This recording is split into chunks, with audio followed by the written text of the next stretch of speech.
strange photo began circulating on Instagram, captioned, "Yes, it's real." The image showed a young woman dressed casually in a white top, loose black pants, and black Converse sneakers, her hair falling loosely around her shoulders. This woman, Debanhi Escobar, would never be seen alive by her friends and family again. The photo quickly went viral, captivating and disturbing people across the internet. What makes the image particularly haunting is the connection to her disappearance.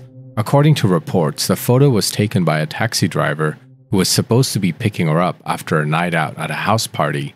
The location of the photo? Highway 85, infamously known as the Highway of Death. The image became a crucial clue, leaving everyone wondering what really happened that night. Debanhi Escobar was an 18-year-old law student at the Autonomous University of Nuevo Leon. Reports suggest that Debanhi had a boyfriend and a close relationship with her parents, Mario Escobar and Dolores Bazaldua, both educators. She was adopted at just 1 year old and grew up in a loving home with strong family bonds. On the night of April 8, 2022, Debanhi left home to attend a party with her friends. She was expected to return that evening, but never made it back. By 8 a.m. the next morning, after speaking with Debanhi's friends, her father Mario immediately reported her disappearance. The last known trace of Debanhi was on the Monterrey Nuevo Laredo Highway. Her father later shared that after her disappearance went viral, he received extortion calls. Strangers claimed to know her whereabouts and demanded money in exchange for information, adding further torment to the family's ordeal. A deeper look. At around 11 p.m. on April 8th, Debanhi Escobar left her house to attend a party with two friends, Sarai, whom she had known through social media for about 3 months, and Yvonne, whom she had just met that evening. By 11:30 p.m., the three arrived at a meeting spot in Simon Bolivar Street in San Nicolas, taking a rideshare taxi. They stopped at a convenience store to buy a bottle of vodka and other items. It was later confirmed that Debanhi consumed alcohol that night.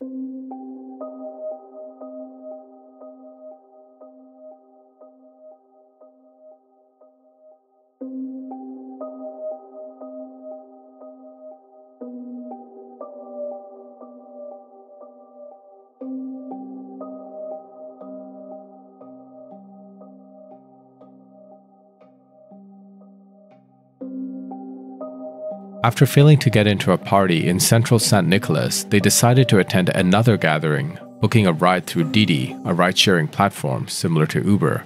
According to statements from her friends, they requested a Didi car at 12:49 a.m. on Saturday, April 9th, and got in at around 1 a.m. They headed to a party at a rental property in Colonia Nueva Castilla, within the municipality of Escobedo.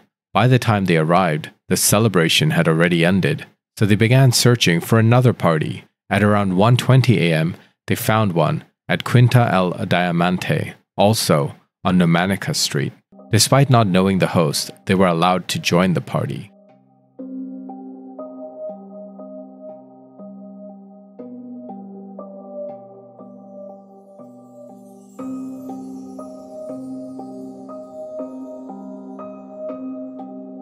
At approximately 1:30 a.m., Debanhi left the gathering after getting into a confrontation with some guests who claimed she appeared intoxicated. Surveillance footage captured her walking away from the entrance, only to return shortly after. The situation escalated around 3:45 a.m.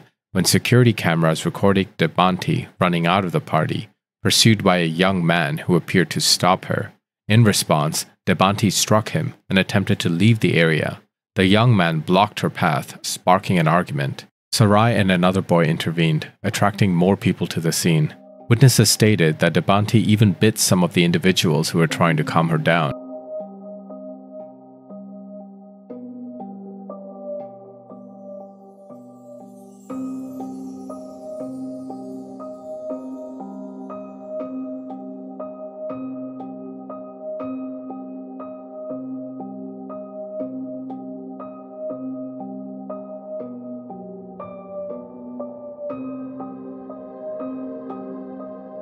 Between 3:29 and 3:36 a.m., Juan David, also known as Jesus, the rideshare driver who had dropped the group off earlier, received a message from Yvonne asking him to take Debanhi home to Apodaca. Both Yvonne and Sarai requested that he pick up Debanhi as she was intoxicated. By 3:54 a.m., David had picked up Debanhi. Debanhi seems to have an aggressive gait and rushes into the car, and you can see her friend here talking to the driver. While driving, he realized he had an incorrect address to her home. Through text messages, he sought assistance from her friends to correct it. At 4:17 a.m., another security camera recorded the car, capturing what appeared to be an argument between Debanhi and David. In the footage, she could be seen gesturing angrily, with a moment showing David's arm near her chest. This led Mario Escobar, Debanhi's father, to suspect that David had attempted to grope his daughter during this ride, which may have prompted her to exit the vehicle shortly after being picked up.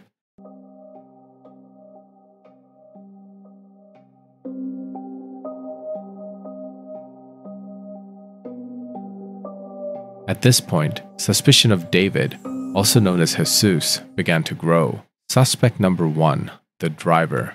Juan David Suliar, a 47-year-old rideshare driver, was initially arrested in connection with Debanhi Escobar's case. Suliar was the last person known to have seen Debanhi alive after picking her up in the early hours of April 9, 2022. He was the one who took the infamous photo of her standing on the highway. His past criminal record, including a recent arrest on drug-related charges, raised suspicions about his involvement in her disappearance. According to the Daily Mail, Suliar had been investigated for harassment and the kidnapping of women, though these claims are unverified in Spanish-language sources. Despite this, Suliar has not been formally charged in relation to Debanhi's disappearance or death, as investigators have yet to find sufficient evidence to directly link him to the crime. Although he has been questioned multiple times and his vehicle thoroughly inspected, no conclusive evidence has emerged. The two friends, Debanhi's friends, Sarai and Yvonne, were also initially considered primary suspects in her disappearance. Debanhi's father, Mario Escobar, was especially critical of them, asserting that no one should leave a friend alone in the street in the middle of the night.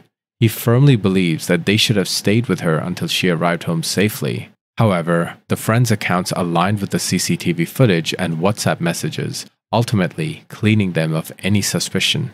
According to the interviews, the two friends reported that Debanhi was acting aggressively and strangely that night, though they were unaware of her taking anything other than alcohol. They mentioned Debanhi locked herself in the men's washroom at one point and even attempted to jump into a pool. Their efforts to calm her down led them to contact the ride-sharing driver, Suliar, whose phone number they had obtained earlier in that night. The friends decided to leave in another vehicle because Debanhi reportedly refused her company, insisting she wanted to be left alone. They also attempted to contact Debanhi's father multiple times, beginning at 3:59 a.m., but he did not answer their calls. After the news of Debanhi's disappearance broke, the friends faced harsh punishment and death threats through social media, with people falsely accusing them of being murderers. April 10, 2022, Maria de la Cruz Balderas Rodriguez, head of the local commission for the search of the persons in Nuevo Leon, announced the formation of an emergency committee to locate Debanhi.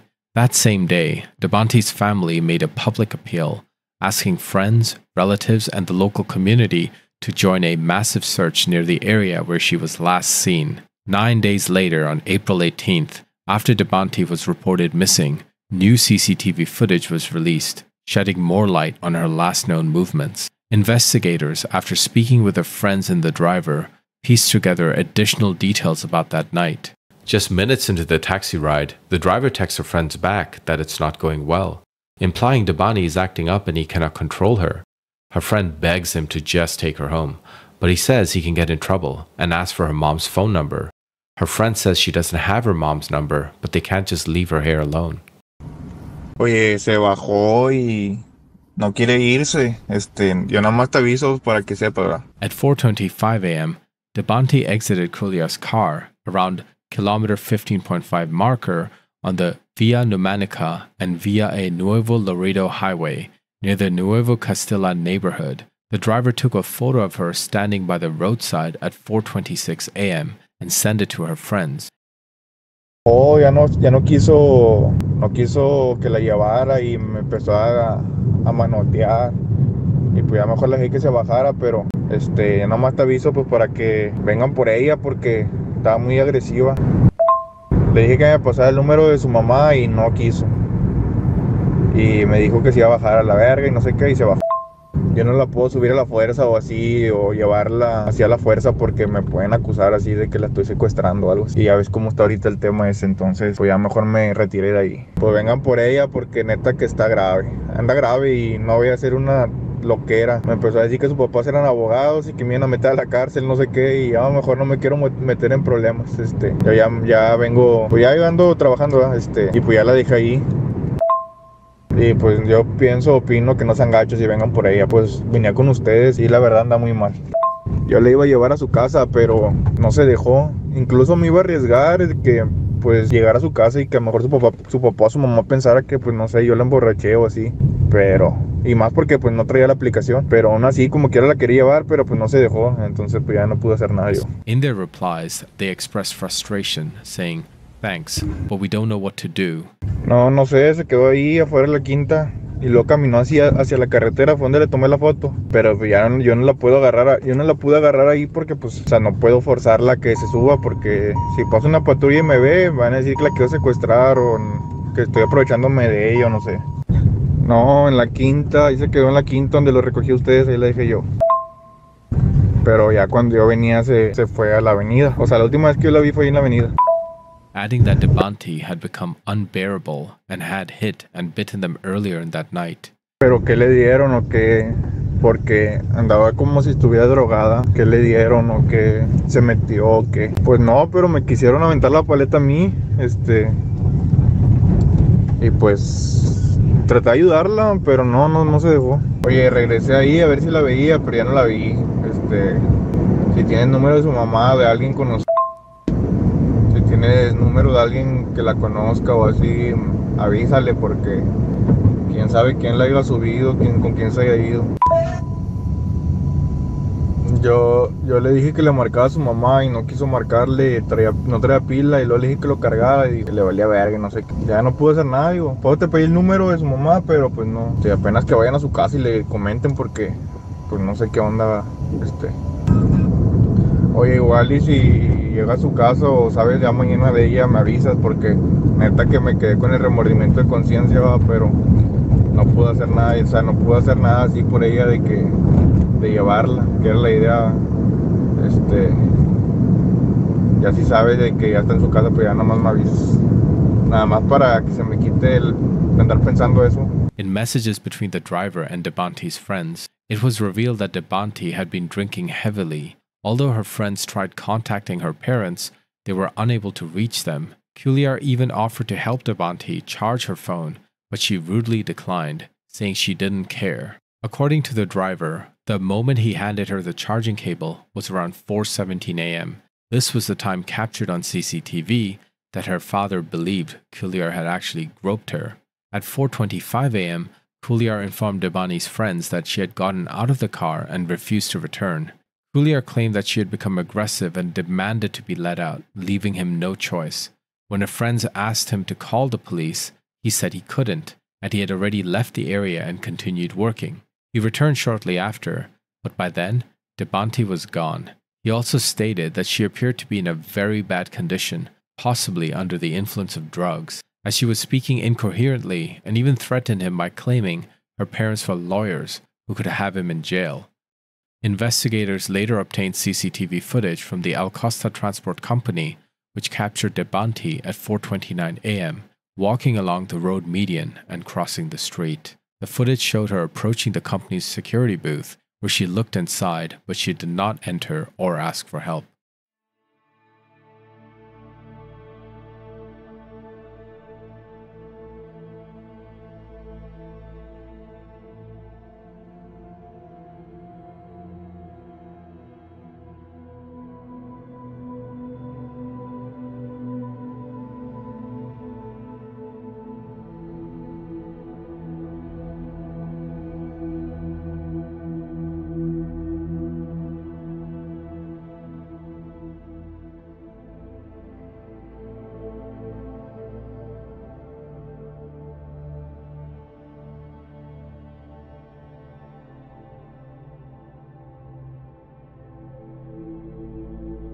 After the release of new footage from the Al Costa Transport Company, the investigation into Debanhi Escobar's disappearance intensified. On April 19th, authorities conducted a thorough search of the transport company, inspecting vehicles and reviewing additional security footage. However, no significant leads were found. The search also expanded to an apartment complex in the Condominos Constitution housing unit, located around 22 kilometers from where Debanhi was last seen. The search focused on this area because her phone pinged her 2 days before she disappeared. Investigators also searched the nearby Nueva Castilla motel. The area became a focus of interest because her cell phone and GPS had shown activity there shortly before her disappearance. But again, they found nothing. Meanwhile, Debanhi's father, along with a group of volunteers, led searches along the Monterrey Nuevo Laredo Highway, a notorious stretch often referred to as Highway of Death or the Highway of Hell, due to the high number of disappearances of people. More than 100 people have gone missing on the highway since 2021 alone. During these searches, the group scoured wells, tanks, vacant lots, and streams, handing out flyers with Debanhi's information, hoping to find any clues to her whereabouts. Although they did not find Debanhi, the search led to a tragic discovery: the bodies of 5 young women, all reported missing between April 15th and April 19th. These victims, Ireland, Ingrid, Brisa, Jennifer, and Irma, some as young as 14, were found within a 24-hour period. The discovery sparked public outrage, as the women were only located due to heightened media attention surrounding Debanhi's case. This frustration echoed across social media, with users criticizing the state's response, claiming that authorities only act when under public pressure. Baruch Sanchez, the brother of Wendy Sanchez, who went missing on January 2021, tweeted, "Looking for Debanhi, they found Ireland, Ingrid, Jennifer, Brisa, and Irma. The state only searches when there is pressure. If you have a missing loved one, you need to create pressure, block roads, and do whatever it takes." The tragic discovery highlighted the ongoing crisis of disappearances in Nuevo León.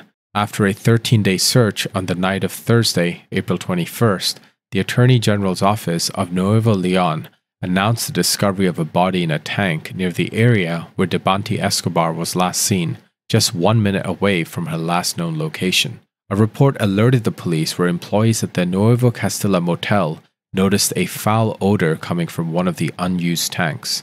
The motel staff mentioned that the pool where the tank was located had not been used in 6 years. The authorities quickly cordoned off the area. Minutes later, they discovered a body. At the same time, they could not confirm if it was Debanhi. A team of divers was dispatched to recover the body. When it was retrieved, the body was clothed in the same outfit Debanhi had been wearing when she disappeared, a white top and black pants. Her father identified her by a crucifix she had been wearing. It was believed she had been submerged in the water for 2 weeks. The discovery of Debanhi's body raised numerous questions. The property where she was found had already been searched at least 4 times using dogs and drones, yet nothing had been found during these previous searches. This led to widespread speculation. How could the search teams have missed the body in such close proximity to where she was last seen? Moreover, given the warm temperatures in Nuevo León at the time, ranging from 35 degrees centigrade to 40 degrees centigrade, the decomposition of the body should have been accelerated. This raised further doubts about the timeline. Some wondered if she had been murdered days after her disappearance and placed in the tank later, rather than dying on the night she went missing. From the outset, the motel had been one of the first locations searched. Despite the thorough searches, nothing was discovered during the initial efforts. Authorities also requested footage from the motel's security cameras, but the staff claimed the cameras did not record and were only for real-time monitoring. This raised additional questions about how Debanhi's body went unnoticed for so long. Why hadn't the workers noticed anything until weeks later? How could no one, not even a 24-hour security guard, have seen Debanhi or anyone else on the property that night? After the body was recovered, it was sent to the morgue, and the first of 3 autopsies conducted on April 22nd. The initial findings from the Nuevo León authorities concluded that Debanhi died from a traumatic brain injury caused by a blow to the head. This suggested that she might have fallen into the tank and drowned. The initial theory was that she had accidentally fallen into the 12-foot deep tank near the motel pool after scaling the 2.2-meter wall, or over 7 foot. This was topped with barbed wire. However, the first autopsy revealed a significant discrepancy. There was no water in her lungs, which would have been expected in the case of drowning. This suggested that Debanhi was already deceased before entering the water tank. The official cause of death was listed as traumatic brain injury following a submersion, but the absence of water in her lungs cast doubt on the drowning theory. Adding to the mystery, Debanhi's personal belongings, including her phone and purse, were found scattered across different tanks at the motel. This raised even more questions about the circumstances of her death. How had her items ended up in separate locations? Unsatisfied with the conflicting reports, Debanhi's father requested and paid for a second autopsy. He was deeply suspicious of the narrative that his daughter had fallen into the tank accidentally. The version suggested that she scaled the wall and entered the property seemed implausible, especially given the height of the wall and the barbed wire on top. Investigators believed the only plausible entry point into the motel was through the main entrance, which is open 24 hours a day and located next to a now-closed restaurant, Botanero 15½. This restaurant, unused for years, was near the tanks where Debanhi's body was discovered. The inconsistencies between the search efforts, the autopsy findings, and the accounts of those involved deepened the mystery surrounding Debanhi's death. Each new discovery only led to more questions and intensified public outrage as the investigation continued. Around April 23rd, 15 days after Debanhi Escobar went missing and 2 days after her body was found at the motel, the Nueva Castilla Motel handed over 3 CCTV video recordings from 2 locations on the property. This was surprising, as the motel had previously claimed the cameras didn't record, leading to immediate suspicion. Why didn't the motel provide the footage earlier? What were they hiding? Was it crucial information? Or did the prosecution fail to request the recordings promptly? At 4:33 a.m., Debanhi was captured by 2 cameras. The first, located inside an out-of-service restaurant next to the motel, showed her running, as if she was fleeing from something. The second, positioned at the toll booth, recorded her passing through at 4:35 a.m. Although the DVR system showed a 2-minute delay, in both videos, Debanhi was the only one visible. No one else appeared in the footage.